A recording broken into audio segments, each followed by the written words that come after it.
Welcome to TechUcity. My name is Abhijit and you're watching How Git Internally Works training.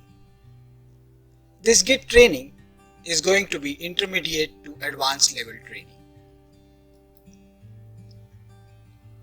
In this training, we will learn about internal workings of Git. This training assumes you know the basic commands and working of Git.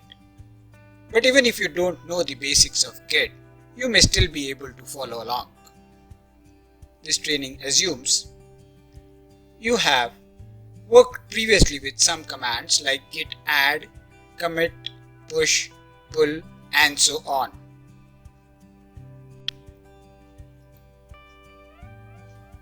Why learn the workings of Git? Well, one thing for sure, learning internal working will help you make some sense of the commands that you use on the Git console. Learning the commands is one way to learn the Git. The other way is to learn the model. Now, learning the model is essentially a good way of learning the Git, because once you learn the model, then learning the commands, or even if memorization of commands, becomes much more easier.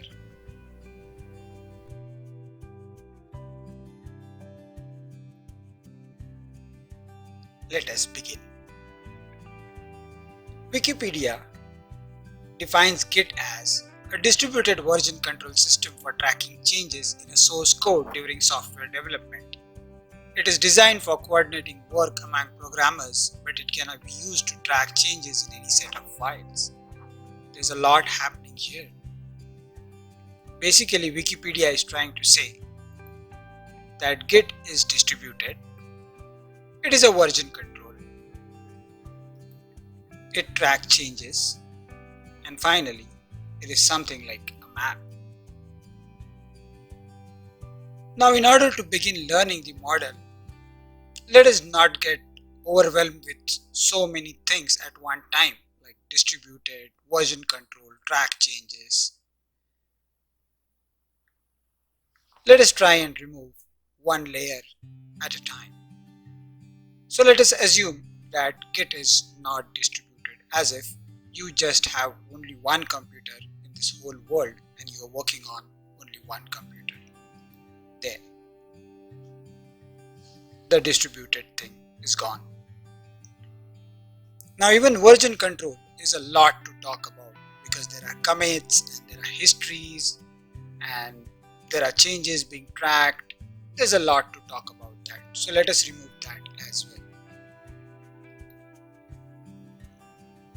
Now, at the core, Git tracks the changes. Fair enough.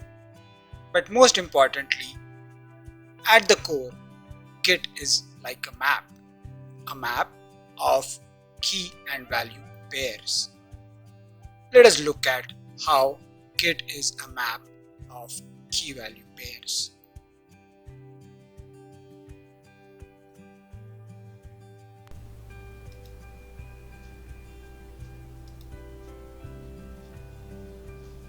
So, given a set of values like string or a file content or a directory content, Git calculates its keys. And the keys in Git are hashes. Hashes in Git are calculated using SHA-1 algorithm. The SHA-1 algorithm produces a 20-byte hash key in hexadecimal format. So SHA-1 is a 40-digit long hexadecimal number.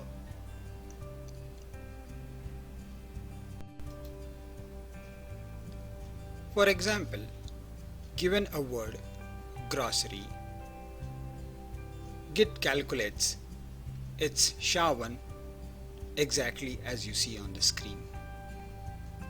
So, for every string or every content, like the file contents, directory contents, Git calculates its SHA-1. Let us find SHA-1 of word grocery using git bash. Here I am on Git Bash console. I'm going to use one of the Git's plumbing commands, git hash object, to find the SHA-1 of the word grocery. Now the way hash object command works, it needs some input either from the file or from somewhere in order to calculate the SHA-1. Now I don't have a file, I don't want to create a file. So as a workaround, what I'm trying to do is echoing the word grocery on the screen, then piping that output to the git hash object command. In addition, git hash command also needs an option like --stdin to let Git know that we are taking input from the input terminal.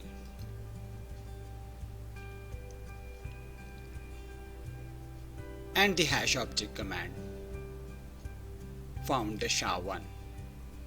If you look at the SHA-1, it exactly matches the one that we previously showed on the slide.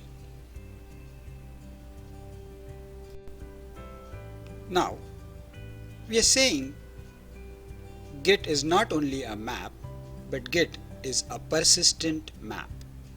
So where are these values going to persist? Let us see if we can write the SHA-1 of the word grocery to our disk somewhere. For that, I'm using an option -w. -w means write to the disk. And at this time, Git is complaining to me saying that it is not a repository, so it is unable to write.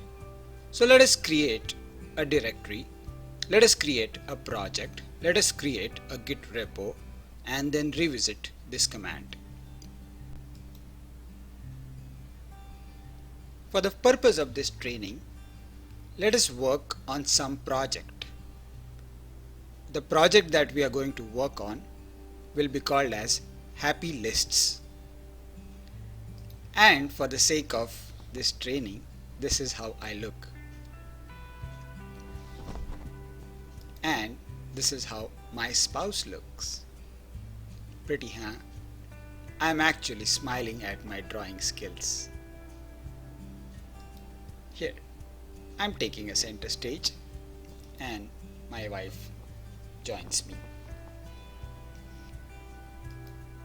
We are going to create the project Happy Lists for our home, and these lists will be lists like grocery lists, apparel lists, clothing list, electronic purchase lists, etc.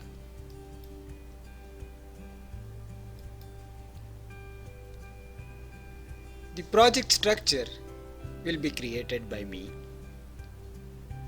and this is how the project structure will look.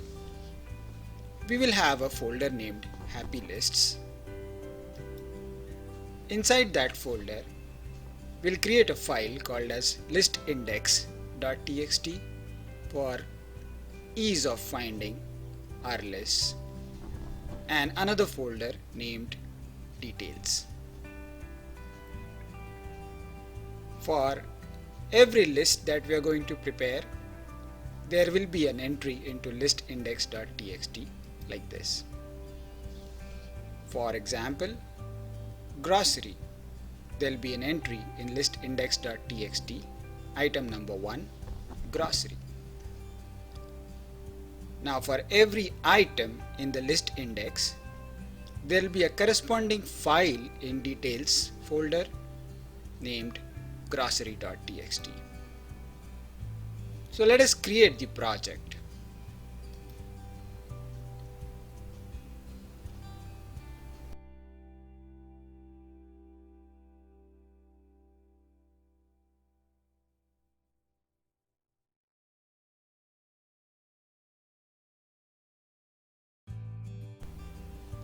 Now that we have created our project structure, let us get inside the Happy Lists directory and initialize the Git repository.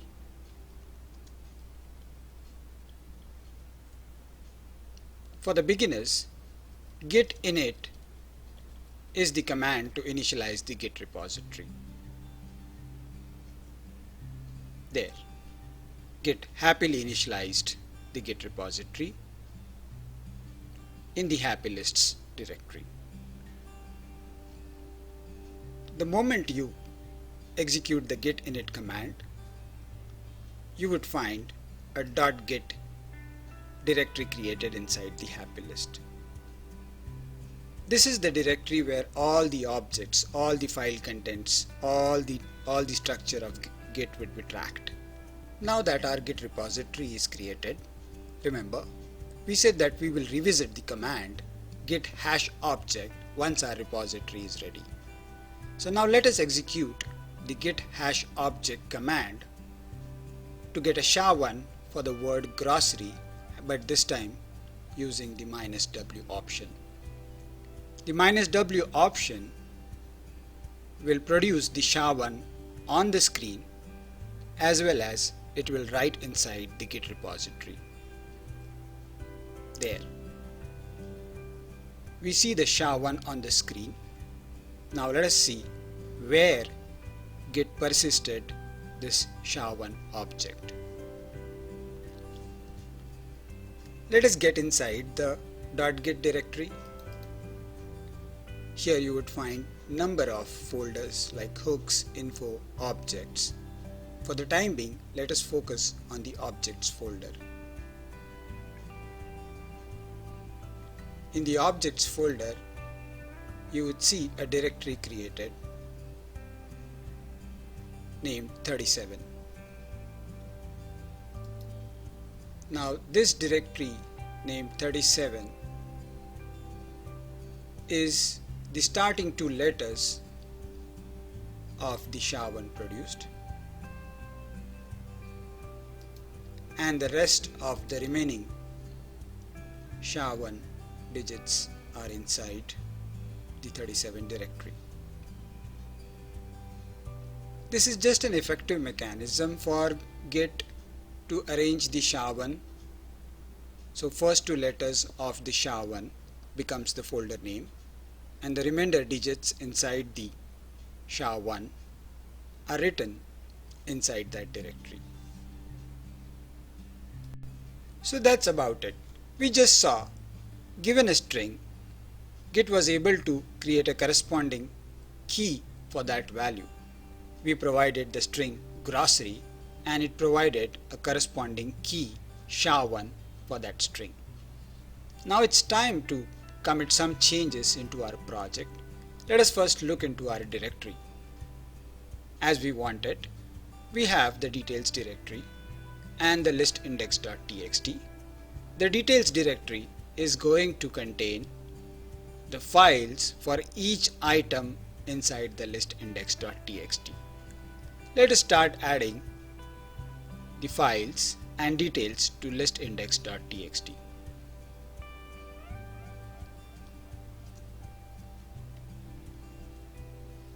Now for the sake of convenience, and so that I don't have to switch the windows, I'm using Vim as my default editor, but you could use any editor like Emacs, Notepad++. I find working with Vim comfortable.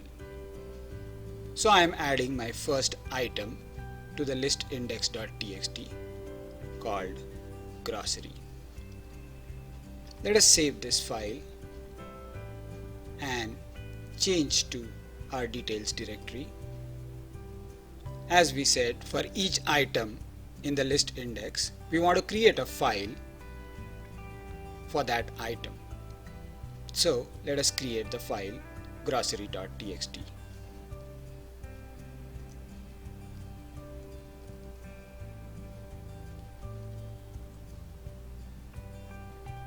There, our file grocery.txt is created. Let us come back to the parent folder and look at our directory structure one more time and look into the Git status. For the beginners, Git status is one command which shows you what all changes you are about to commit what all changes you have not yet committed or what all files have never been tracked using Git. At this point of time, Git is showing me that I am on my master branch. Again, for the beginners, master branch is one of the branches that Git uses when it initially creates the repository. There is nothing special about a master branch. You could have any name. It's just that Git chose master as the word when it created the repository. The git status command is also showing me that there are no commits yet and there are two untracked files, one somewhere inside details and one listindex.txt. Now you know, if you want to add the files to the Git, you use git add command. So let us use git add, and for the sake of convenience I am using git add dot.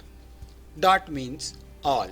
Recursively go through each folder and find out whatever files have never been added, or if they are added, are they modified, are they ready to be added, and add them to the Git directory stage. There. Now I added the directories to the staging area. Let me look at the Git status one more time. Now Git is showing me that I am still on my master branch. There is nothing committed yet, and now there are two files, one grocery.txt inside the details directory and listindex.txt, which we have added to our index or staging area, and these changes can be committed. Let us commit our first change.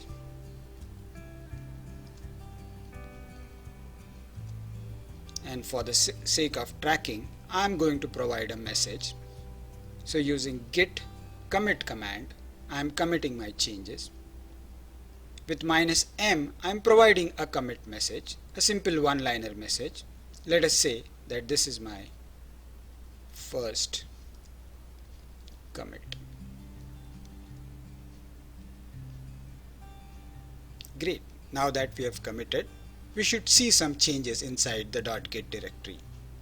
Now what all changes took place into the Git directory? Let us look. Let us look inside the .git directory one more time and inside the objects. As you can see, there are quite good number of objects that Git has created. Now we could get lost in this object repository. So let us change our approach and see if we can explore these objects one by one on the Git bash console. Now git log is one of the commands that I could potentially use to explore my commit history. So let us use git log command. There. Git is showing me my commit history. I was on master branch. The author was me, Abhijit, the date I committed, and the commit message. Now, using one of the other plumbing commands like git cat file, I could explore the details of this commit. Let us do so.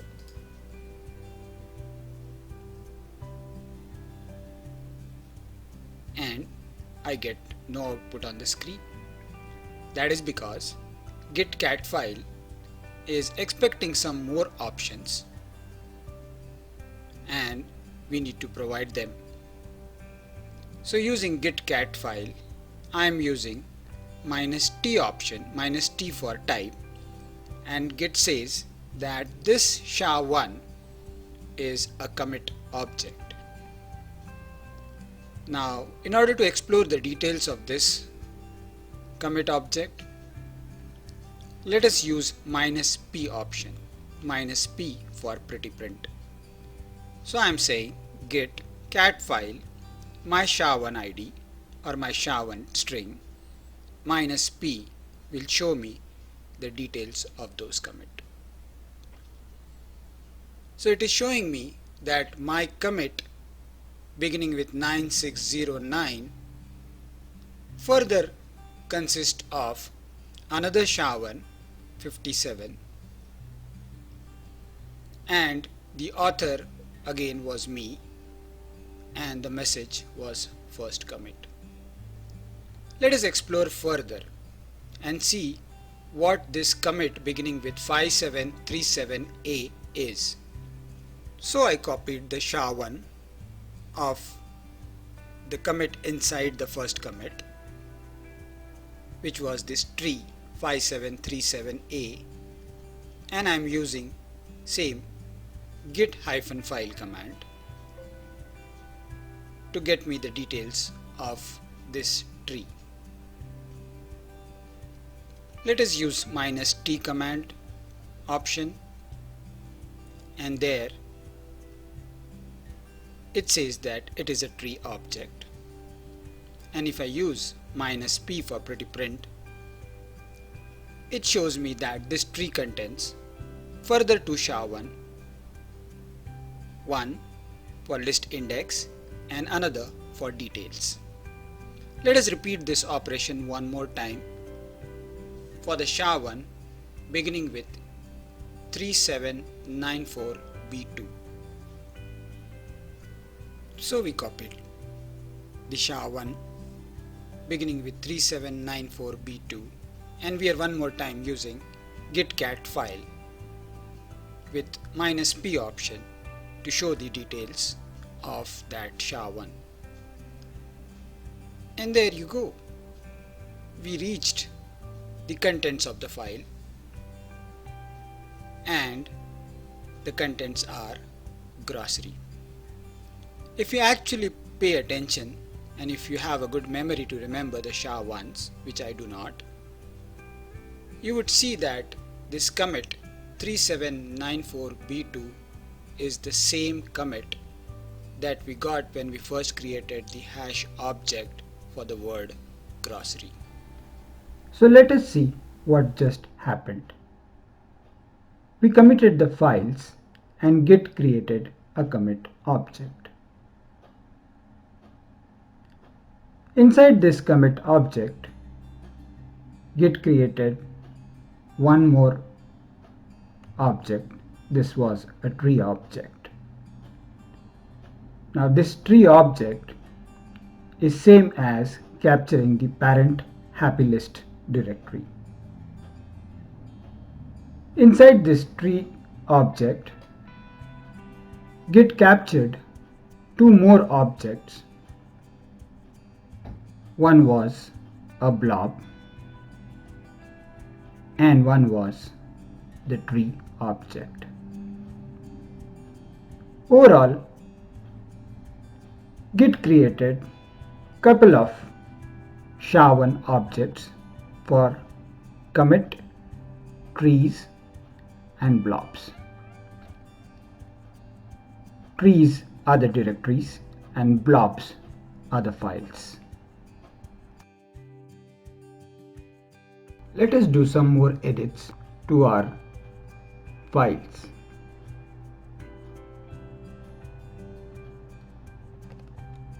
So I have my list index.txt, and me and my spouse has decided that we'll also do some clothes shopping this weekend. So let me edit list index.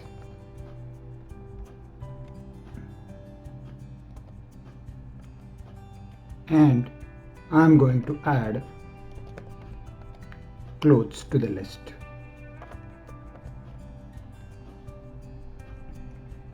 Let us do git status.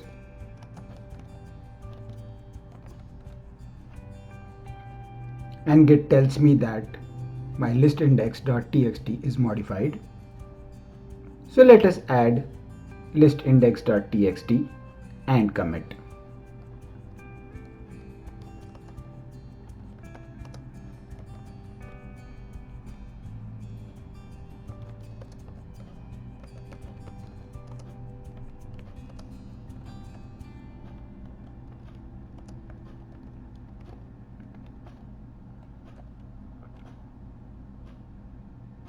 There. Now my working repository is in a good shape again, and let us explore the Git log.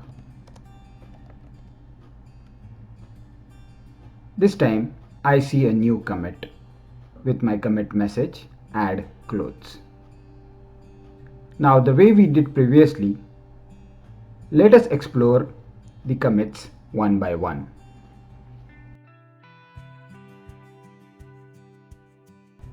You see that there is something new in this commit this time. Of course, there is a tree and then it has authors and committers, but this time it also has something like parent. Now, if you look at the Git log one more time,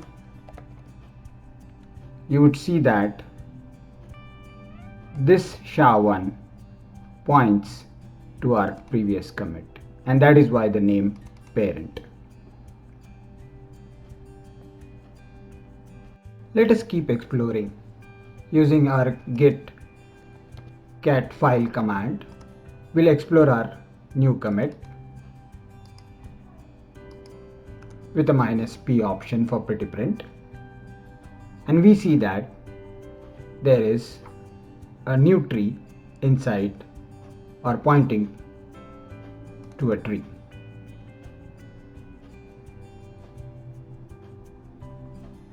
Let us get inside the tree one more time.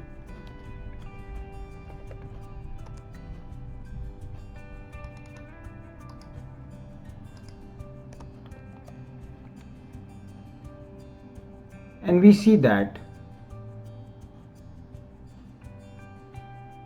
there is a new blob and a tree.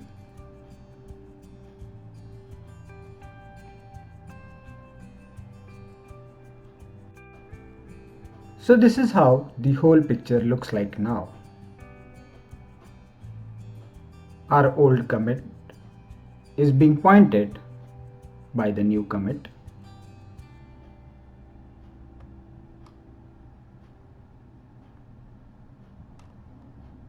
Since the file listindex.txt has changed with the items added grocery and clothes,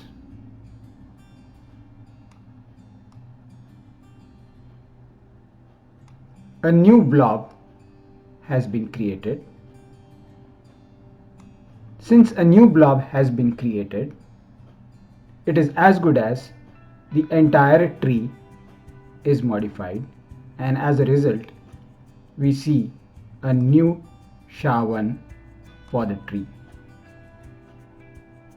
If you pay attention, however, that this new tree is pointing to the same old tree with the same commit.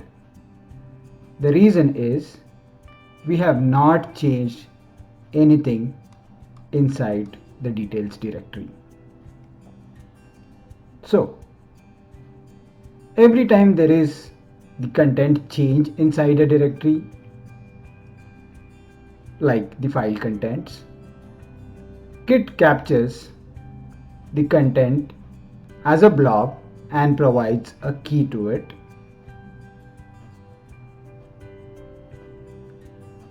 Since the blob has changed, the state of that tree changes.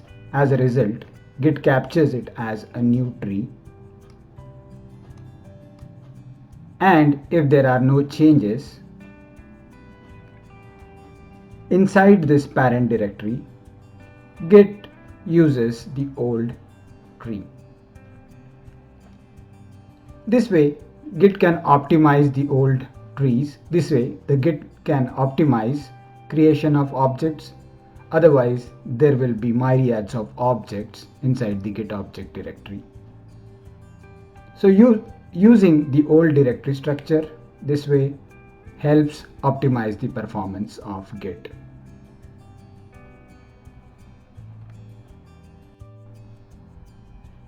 So what does this tell us? What does this picture reminds of? If you pay attention, every time a file is changed, Git is trying to give a key to that changed file. Every time the tree or a directory is changed, Git is trying to keep the record of the changes. If you really want to think, Git is like a mini file system. And there is no surprise in that.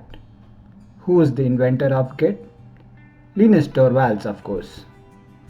And the way Linus Torvalds think is in terms of the file system. So the best way to look at Git as a version control system, as a tracking system, is that underneath it's a mini file system on top of your operating system's file system.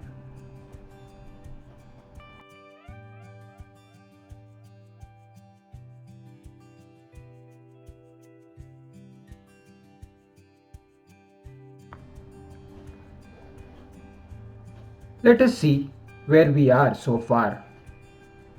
We have a few files in our happy list directory, and we have a few commits.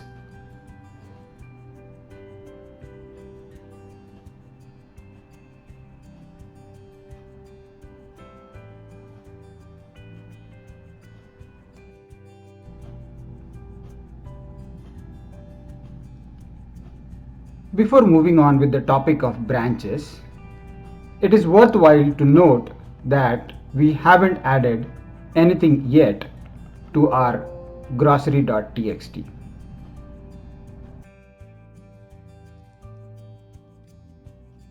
Great. Now let us explore what all branches we have. And in order to know what all branches we have, we use git branch command. There. You see one branch named master with an asterisk in front of it is already existing. Now what are branches? If the commits are persisted, probably the branches are persisted too. Let us see where the branches are persisted. So let's get into the .git directory of our happy lists project. And typically the branches are inside this refs folder. In the heads, you see a single file called master. Now let us look at the contents of master.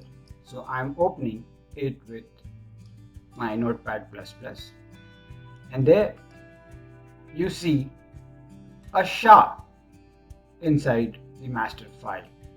And what is this SHA?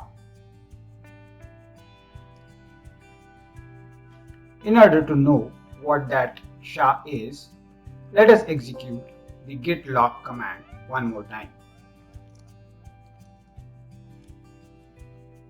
If you note, this SHA1 of the latest commit is what we see here in the master branch file. What does that mean? That simply means that our master branch file is pointing to the latest commit. In that sense, you can say master is just a pointer to the latest commit. Now, my spouse hasn't decided yet to create the grocery list, whereas I have decided to add some items to the grocery list.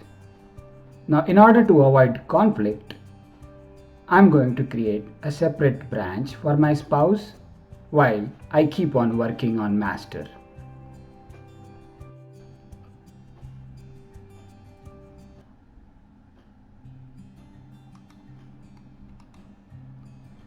So let us create a branch named spouse.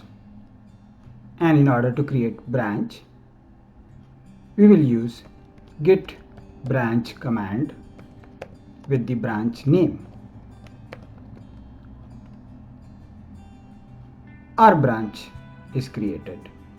Let us see if we can see the branch has already been created. To explore the branches, we'll use git branch command. There. Now we see two branches, master and spouse.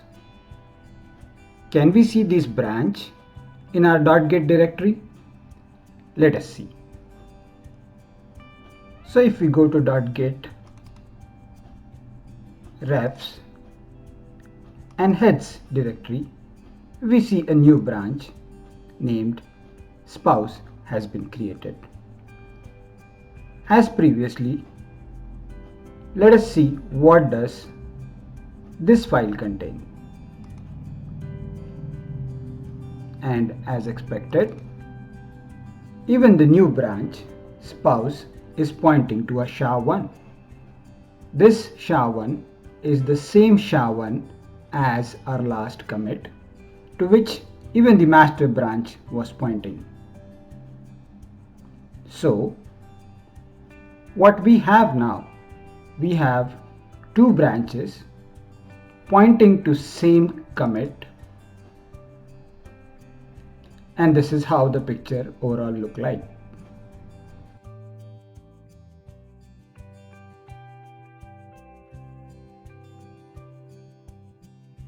But why is there an asterisk in front of the master branch?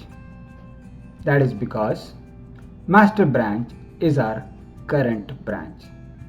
Well, but how does Git know that this is our current branch? Git knows that master is our current branch because Git maintains the current branches in another file in .git directory named head. Let us look at the contents of head. If you open the head file, you would see that it maintains a reference to heads master. In a nutshell, head is pointing to a master branch. In that sense, you may want to call head as a pointer to a pointer which is pointing to a commit. So this is how our picture now looks like.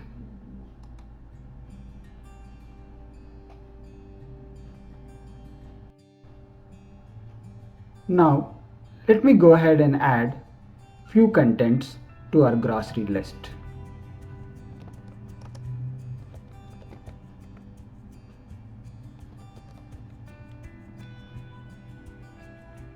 There, I've opened the file in Vim editor and I'm going to add some contents to this grocery.txt. 1 dozen eggs and 1 pound sugar. I like sweet a lot. Let us save this file.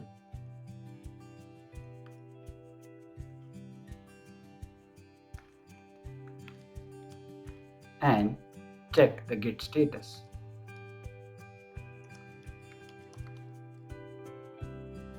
Git says that the file details /grocery.txt has been modified. So I need to add these changes if I have to commit, if I want to commit. So let us commit these changes.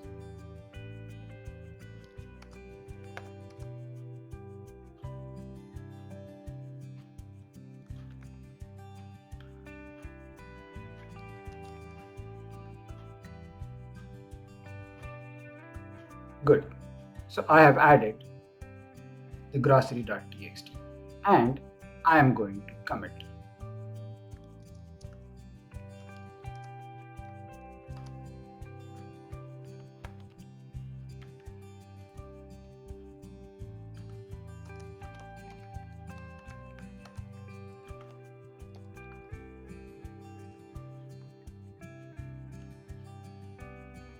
Git committed the file, and let us look at the log.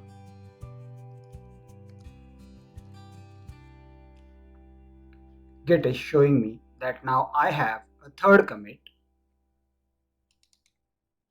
with the message add sugar and eggs.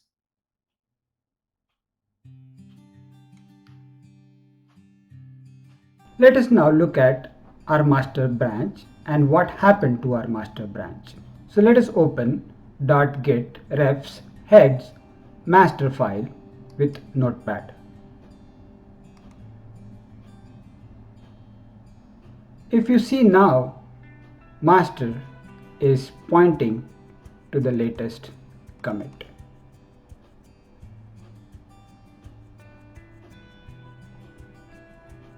The overall picture that we have now is something like this.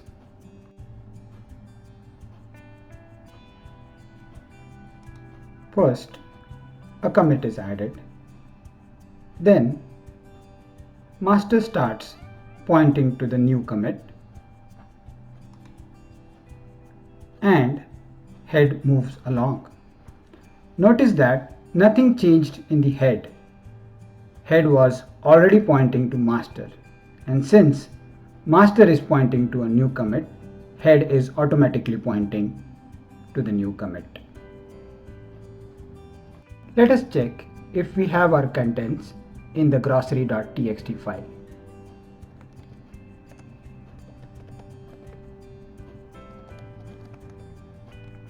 And we see our contents, that is 1 dozen eggs and 1 pound sugar added when we last committed.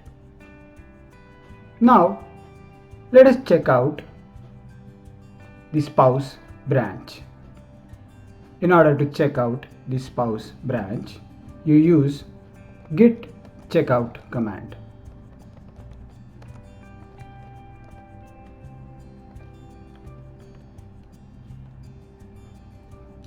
And git says it switched to the branch spouse, and let us use the git branch command to check what happened.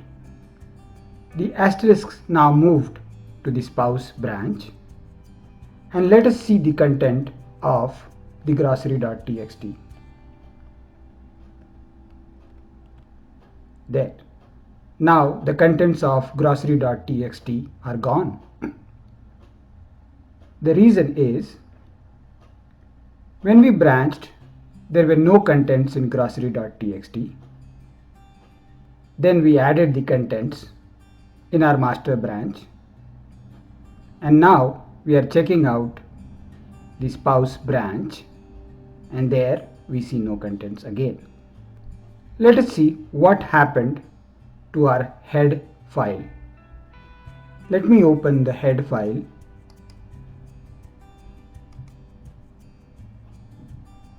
And there you see now head is pointing to the new branch, the spouse branch. Just because we checked out, head is now pointing to the spouse branch. So this is how the overall picture now looks like.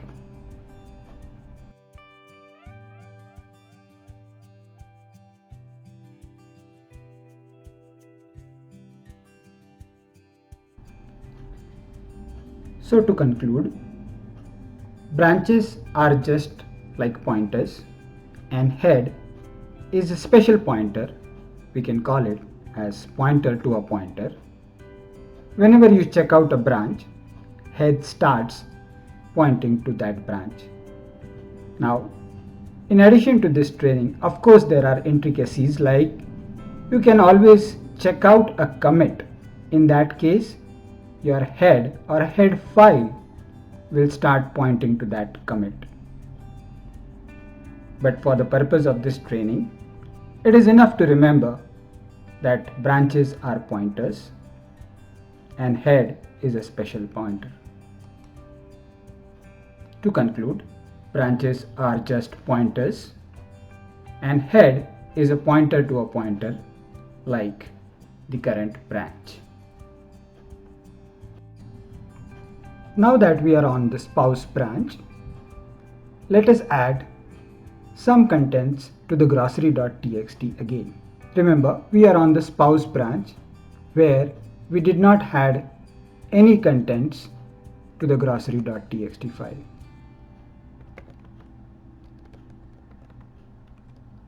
It was blank. Let us begin adding some contents to this file now.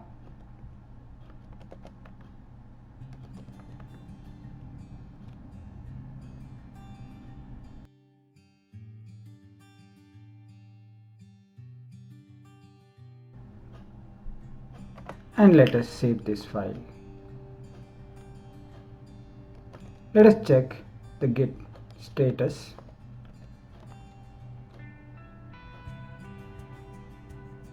So the file is modified, and let us commit this change.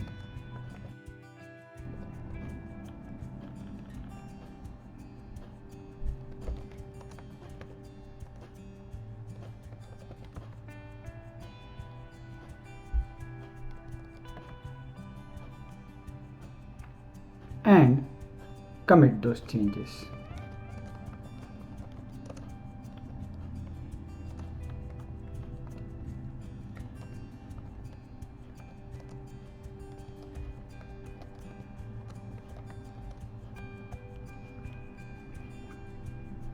Let us look at the Git log,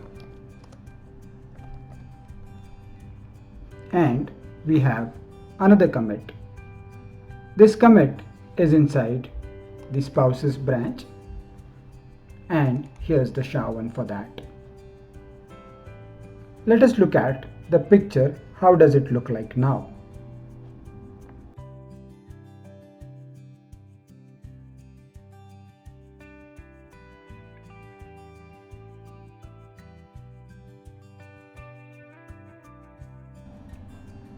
So our branches have diverged.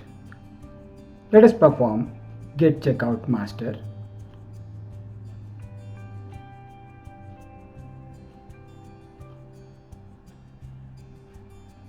And when you check out master, the head will be moved back to the master branch.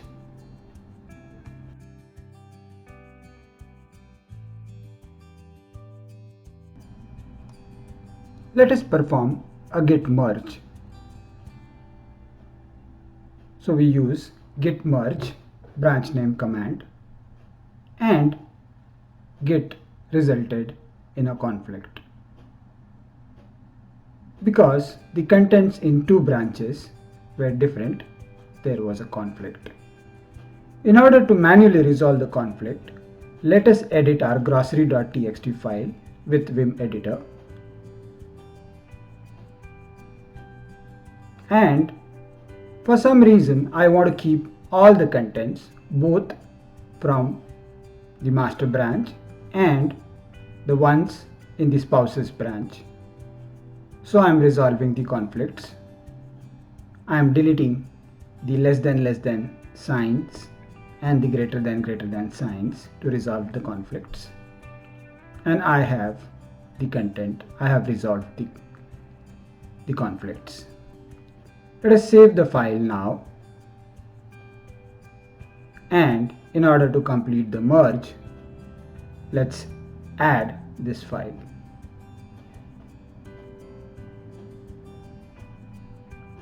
Once added, let's commit this file. So we use git commit, and Git automatically knows that we were in the middle of commit. I don't even have to type the commit message.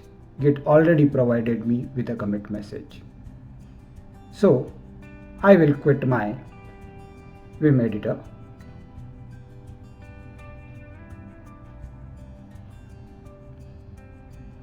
And let us see what the picture now looks like.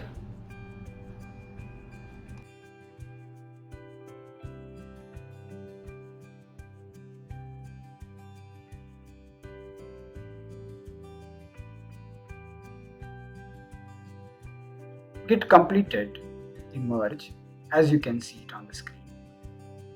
Now let us look at the contents of our grocery.txt.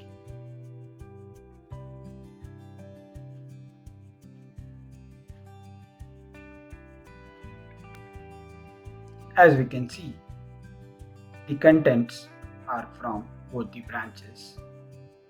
That is, the content that we see after the merge happened. Now let us look at the Git log.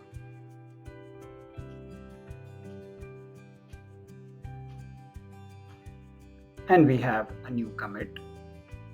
As previously done, let us do a git cat file on this latest commit.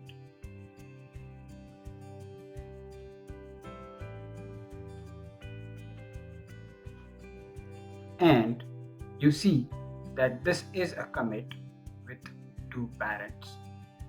So what are merges? Merges are nothing but commits with two parents.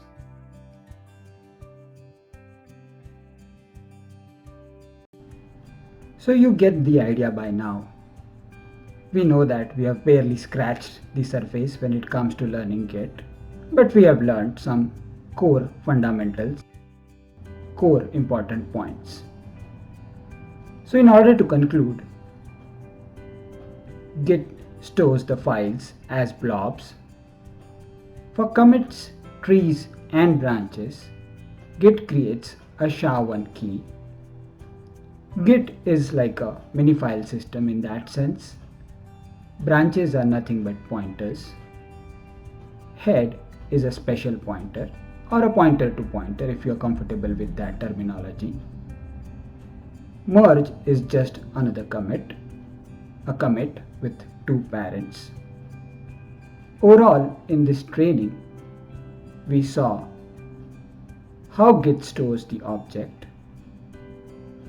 We explored the objects directory. We also saw how we can explore the Git commits, trees and blobs and reach finally the content of the file. We also saw what branches are. Branches, again, are nothing but pointers. We saw the special pointer called head and where it is stored. We also saw how to perform a merge and perform a merge commit. As usual, keep liking our videos.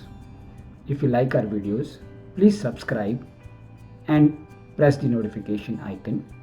Don't forget to share it with your friends. Thanks for watching TechUcity.